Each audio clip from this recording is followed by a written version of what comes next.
Half KG chicken తీసుకొని శుభ్రంగా కడుక్కొని అల్లం వెల్లుల్లి పేస్ట్ వేసుకోవాలి.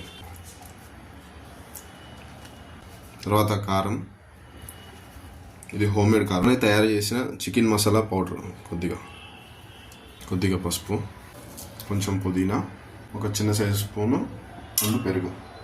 వీటన్నిటిని బాగా కలుపుకోవాలి. 10-15 మినిట్స్ అనేది ఫ్రిడ్జ్లో పెడితే చాలు. ఎందుకంటే ముక్క అనేది తర్వాత ఉడికేటప్పుడు చాలా మెత్తగా జ్యూసీగా స్పైసీగా అవుతుంది. ముందుగా స్టవ్ మీద బాండి పెట్టుకొని ఇందులో 2 టేబుల్ స్పూన్ అనేది ఆయిల్ వేసుకోవాలి. కొద్దిగా నెయ్యి. ఆయిల్ వేడెక్కాక ఇందులో చికెన్ మసాలా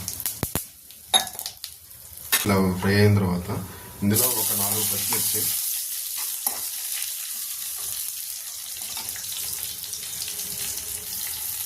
ఒక పెద్ద సైజు కట్ చేసుకున్న ఉల్లిపాయ, కొద్దిగా పుదీనా.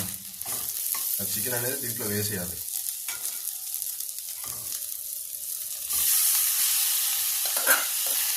ఒకసారి ఇట్లా కింద నుంచి కలుపుకోవాలి. ఇలా మొత్తం కలుపుకున్నాక మీడియం ఫ్లేమ్ మీద పెట్టి అనేది ప్లేట్ పెట్టేయాలి. మనం వాటర్ అనేది పోసుకున్నాం.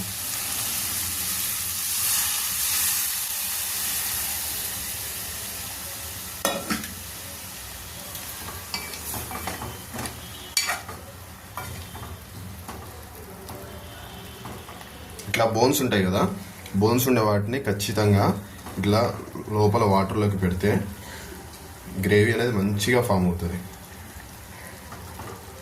ఈ సైజులో ముక్కల్ని మంచిగా అడ్జస్ట్ చేసుకొని వంటని మీడియం ఫ్లేమ్లో పెట్టుకొని ఇప్పుడు వీటిపైన ప్లేట్ పెట్టేద్దాం. కాసేపు ఉడకండి. దాంట్లో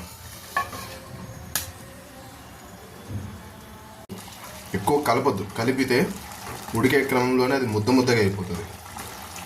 అట్లా పైన ఒకసారి కలుపుకోవాలి. కూర అనేది చూసారు కదా, ఇట్లా దగ్గరకు వచ్చేస్తుంది అనమాట. వాటర్ మొత్తం ఇంకిపోయి ఇలా అయిపోతుంది. ఇలా అయిపోయిన తర్వాత స్టవ్ ఆపేసుకొని ఒక 5 మినిట్స్ ప్లేట్ పెట్టుకొని తర్వాత సర్వ్ చేసుకొని తినేస్తే చాలా బాగుంటుంది.